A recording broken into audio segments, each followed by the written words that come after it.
mais um podcast do Operador de Produção. Hoje estamos aqui para falar sobre um assunto muito importante, né, Diego? Perfeito. Vamos falar hoje sobre tratamento de efluentes em regime offshore, um assunto muito importante de água de produção. Estamos aqui com a turma responsável por uma das apresentações do projeto do Reação Offshore. Vamos fazer devidas apresentações, né? Eu vou falar aqui primeiro com o meu amigo Matheus, né? Você quer falar um pouco, se apresentar? Matheus, 29 anos, sou carioca, estou na Baixada, nascido e criado, né? Como a gente costuma falar. Estou aqui em Macaé, vou fazer 2 anos, 1 ano e 6 meses, 1 ano e 7 meses aqui já. Hoje, atualmente, eu sou técnico de instrumentação, uma área muito boa, tem me dado um retorno assim, de conhecimento muito grande, muito vasto. E estar aqui com vocês também, fazendo esse curso de operador de produção offshore, uma oportunidade única, né? Que muitos queriam estar aqui. E uma coisa muito boa, de verdade, um conhecimento muito grande. E também parabenizar vocês e a todos os envolvidos pelo podcast, realmente uma iniciativa muito boa e parabéns. Obrigado pela oportunidade de fazer parte. Todos vocês. Então, eu sou o Thiago, agora do lado de cada mesa, né? Pô, motivo de muita alegria estar aqui sendo convidado por vocês para explicar sobre esse assunto aí. Tenho 25 anos, sou técnico em mecânica, nunca estou na área offshore, também não tive a minha primeira oportunidade na área de mecânica. Estou buscando a minha primeira oportunidade, né? Fazendo esse curso de reação, o curso de operador de produção offshore. Bacana, excelente. Bom, eu sou o André, eu tenho 46 anos de idade. É uma satisfação enorme estar a bordo aqui do podcast, né? Que é um podcast de operador de produção. Em 2008 eu tive uma oportunidade também de fazer um curso aqui no Senai de Agricultura Industrial. Excelente. Foi um curso que me habilitou, né? Abriu as portas para poder estar ingressando no mundo offshore. E em 2010 eu consegui a minha primeira oportunidade, né? Para embarcar em navios FPSOs. Até então, 99,9% dos meus embarques são em navios FPSOs. Especificamente a atividade que a gente exerce a bordo é limpeza de tanque de petróleo, né? E é uma satisfação imensa, assim, enorme, é uma oportunidade única estar fazendo parte desse projeto de reação offshore, né? E vamos aproveitar essa oportunidade da melhor forma possível. Perfeito, excelente. Prazer, meu nome é Lucas, tenho 22 anos, sou técnico em eletrotécnica. Já tenho um pouquinho de experiência em manutenção de disjuntor de baixa e de média tensão, tanto de embarcação quanto de plataforma, mas nesse meio tempo eu preferi regredir um pouco, para dar 2, 3 passos para frente para fazer esse curso de operador de produção. E estamos nessa aí, agora. Perfeito, muito bom. Bom, vocês entraram para a gente, né? A gente tinha uma apresentação para vocês sobre a água produzida e eu gostaria de fazer uma primeira pergunta que eu acho muito importante para quem ainda não conhece, quem sabe sobre o assunto. O que é a água produzida? A água produzida é uma água que é extraída, né, das nossas sedimentares. E confesso que é um assunto completamente novo, né, para mim, principalmente falando. E um assunto muito bom, cara, de se estudar. Eu já trabalhei em áreas de saneamento básico, né, captação de água. Então eu conheço como que é o tratamento e a captação de água para a gente aqui, né, terra, né, vamos dizer assim. E descobrir a forma como a água é produzida para quem está trabalhando offshore é muito interessante, né? E sempre, confesso que a gente nunca parou para imaginar ou pensar sobre, né? Mas você imaginar e começar a estudar sobre é interessante. A água produzida ela tem um processo sedimentar, né? Tem todo um procedimento envolvido nisso para poder chegar até a plataforma, até mesmo a FPSO de produção, né? Você vai ter ali alguns instrumentos como fretador para você poder fazer uma separação. Você vai ter antes dele você vai ter, esqueci a palavra, hidrociclone. Você vai ter um fretador, você vai ter um hidrociclone ali, né? Não necessariamente na mesma forma, você vai ter alguns instrumentos ali também de pressão, de temperatura, que você precisa para poder ter os valores, né? Para você poder produzir a água da melhor forma, né? Cara, é realmente um conhecimento muito grande e muito bom. Bacana. E é interessante pensar, né, que às vezes a gente não tem noção, né? A gente observando a apresentação de vocês, a gente teve um entendimento que o volume de água produzida ele supera o de óleo eventualmente na vida útil de uma unidade, pode estar superando. Vocês poderiam falar um pouco mais sobre isso, sobre esse ciclo de vida da água produzida dentro da unidade? Então, a água produzida, a gente tem a ideia de água produzida, é a água que vem junto com esse fluido. O fluido, o que seria esse fluido? Um fluido trifásico, água, óleo e gás. Quando esse fluido chega na plataforma, ele é todo tratado, tanto o óleo, quanto a água e quanto o gás. Cada um segue um caminho. Falando especificamente de volumes, né? A gente entende que campos maduros, campos que já foram explorados, né? Tiveram o seu pico de extração de petróleo e no momento já não extraem mais a quantidade de petróleo como antes. Então, na coluna de perfuração, ou seja, nos dutos que trazem esse fluido para a superfície, é comum que venha mais água do que óleo e gás. Então, agora, em lugares, em locais, em regiões, campos, reservatórios, que esse campo, esse reservatório ou poço é considerado surgente, que a própria capacidade desse fluido chega por si próprio na superfície, a gente vai ter mais óleo do que água, mais óleo e gás. Interessantíssimo. Muita gente não sabe, né? Às vezes o pessoal que está assistindo aí não tem esse conhecimento. E assim, a gente depende de projetos, né, como esse para estar expondo, tendo acesso à informação, está dividindo e aprendendo também durante esse processo. Pessoal, dentro dessa água produzida, quais que são os principais contaminantes que geralmente podem ter dentro dessa água? Algum de vocês gostaria de responder especificamente? Óleo, produtos químicos, porque na separação a gente acaba adicionando alguns produtos químicos para fazer separação. Então, assim, do poço vai vir óleo, água e gás, mas quando chega na superfície, ou até mesmo nos poços, a gente começa a injetar alguns produtos químicos. Na planta também a gente tem alguns produtos químicos injetados para fazer a separação óleo, gás, água. Então a gente pode encontrar esses sedimentos, né? Tem alguns controles que é feito na plataforma, porque essa água é considerada como BSW. Aí a gente pode falar de base sedimentar, né? Isso. É um procedimento utilizado para você poder medir, né, alguns compostos químicos que vêm junto quando você faz essa extração da rocha sedimentar. É interessante porque o BSW é muito importante para você ver a qualidade até mesmo do seu óleo, né? Porque quando você está extraindo o produto da sua rocha sedimentar, você está extraindo o óleo, o gás e a água, né? O BSW é importante para você poder ver e ele pode impactar na produção de barris de petróleo mês ou dia, né? Então realmente é um ponto muito interessante. E existe algum indicador específico em relação ao BSW?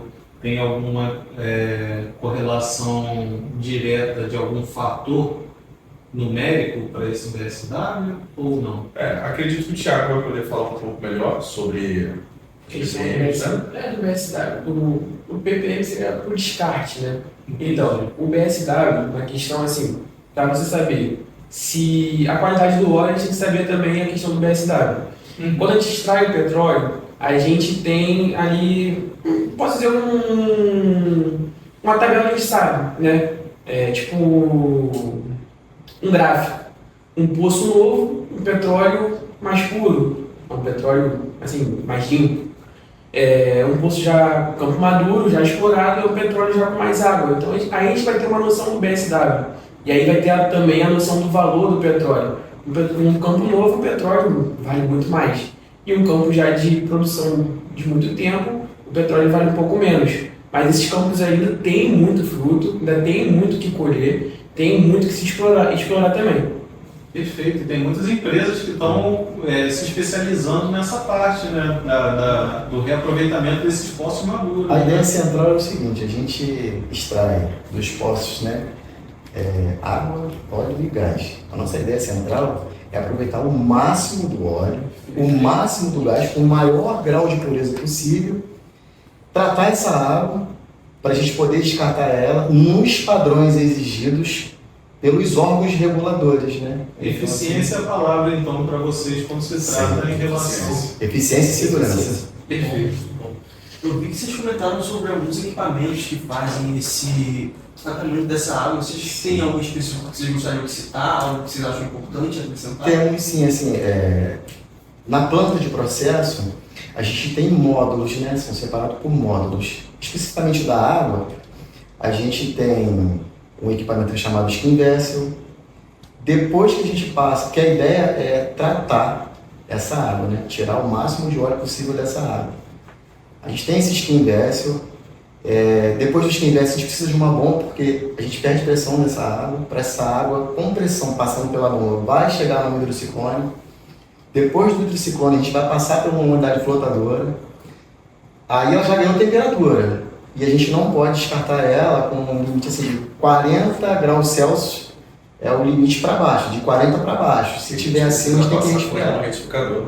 A gente passa pelo trocador de calor que resfria essa água. Perfeito. Até porque você vai liberar no meio ambiente posteriormente, dependendo de alguns fatores também que vocês vão. Aí depois desse trocador, a gente vai ter um equipamento chamado analisador online.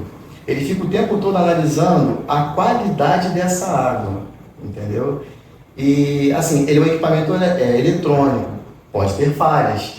Então assim, nós como operadores, a gente também tem que de tempo em tempo estar lá, fazendo a coletagem, levando para o laboratório para fazer a amostra, para manter a qualidade dessa água. A gente mantendo a qualidade dessa água nos padrões específicos de grau, né? Temperatura para descarte, a quantidade de partícula por milhões. Tanto dentro dos padrões específicos, a gente pode descartar ela no mar. Se ela não estiver dentro dos padrões específicos, se for um FPSO, essa água ela volta para um tanque de slope para poder ser tratada. Ela volta para o processo novamente. Diego, eu achei muito interessante que eles comentaram sobre falhas também, né? E Sim. a manutenção desse processo, que é um processo grande, né? A gente fica em dúvida, né? Como funciona a manutenção do sistema desse? Olha, nós temos aqui assim, a oportunidade de ter um especialista em instrumentação, então eu vou Não, porque eu considero todos nós aqui especialistas, então assim, eu vou levantar um pouco sobre instrumentos, mas ele vai falar São mais. maratonistas, um passo bastante. Mas basicamente isso que a gente falou no começo, que nós falou no começo, nós temos um sistema de pressão e de temperatura muito nesse processo. Então tem que ter uma coisa de válvula, já chegando no hidrociclone. Como não chega só alho, óleo e o gás, também chegam micropartículas de areia. Então tem que ter manutenção de tubulações, com a mistura de solo viscoso, acaba encrostando. Substituição constante também, dada a corrosão também com o tempo, né? Exatamente. As tubulações também, acredito eu. Então o flotador ele dá um polimento ali no processo e depois ele cai para o sistema para fazer o fluido sair. O trabalho do flotador é interessantíssimo, mas se você pegar também o trabalho do hidrociclone, para mim, do meu ponto de vista, por causa da separação, né, André? Quando ele traz a separação da água e do óleo com um ponto para descarte do óleo, que é incrível. É incrível. Então, assim, conforme eu falei um pouquinho anterior, todos os nossos equipamentos da unidade de tratamento de água, ela é protegida por instrumentos. Então, esses instrumentos são a nossa segurança. Qualquer descontrole que tenha em qualquer equipamento, esses instrumentos vão atuar tanto para criar uma barreira no equipamento e no processo, para que a gente não pare o processo, e se esse equipamento atuar e não for o suficiente, a gente para todo um processo, porque a segurança ela tem que estar sempre em primeiro lugar. Perfeito.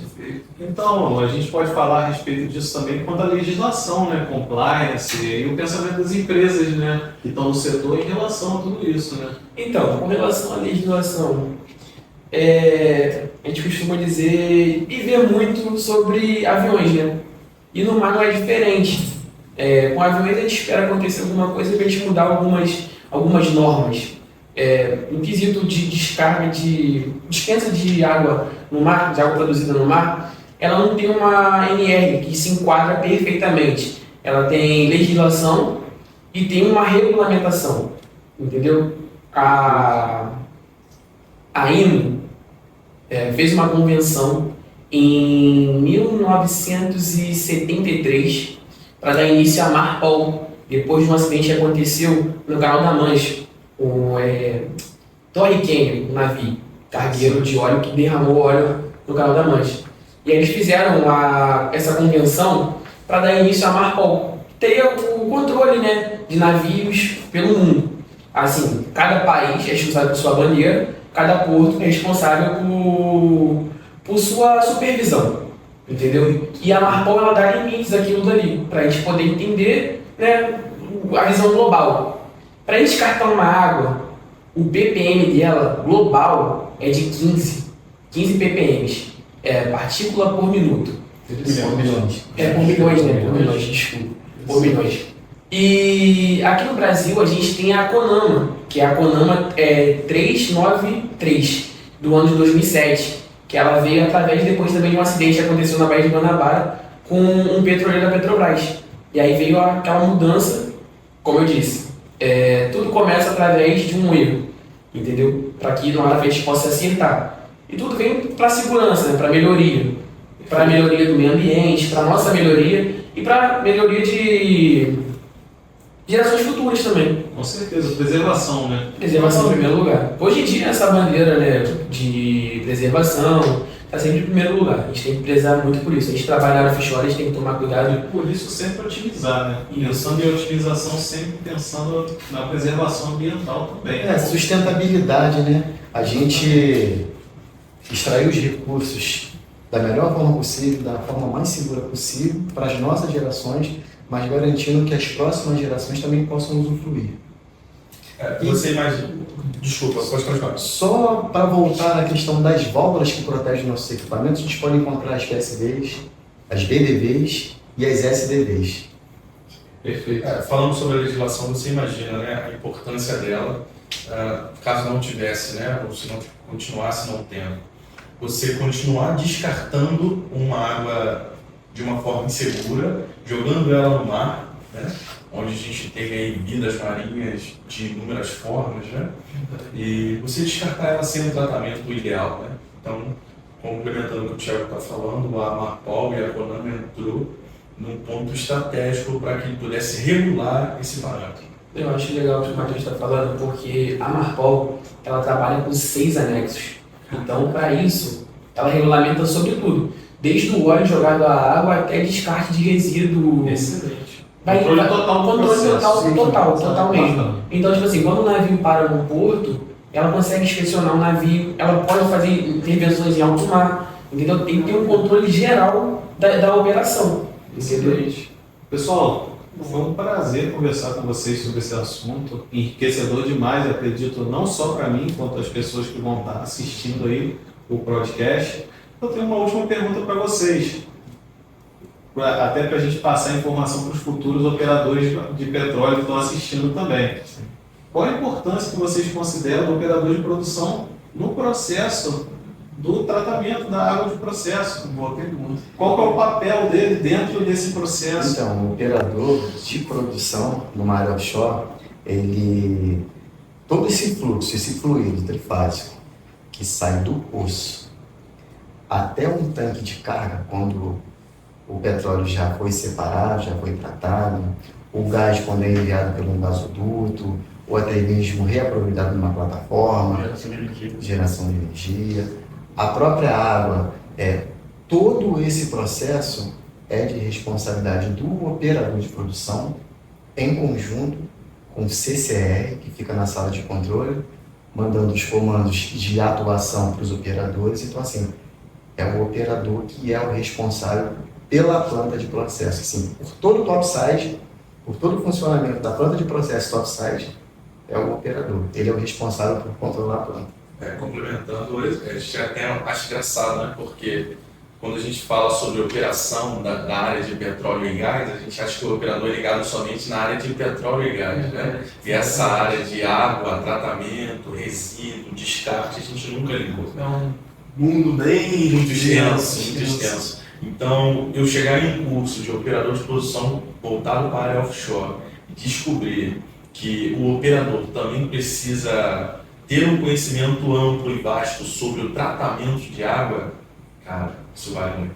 Perfeito. Fechamos com chave de ouro, então, pessoal. Muito obrigado pela presença de vocês. Obrigado pela presença dos que estão assistindo também. Nos vemos mais um podcast aí em breve, né? Obrigado. Boa noite.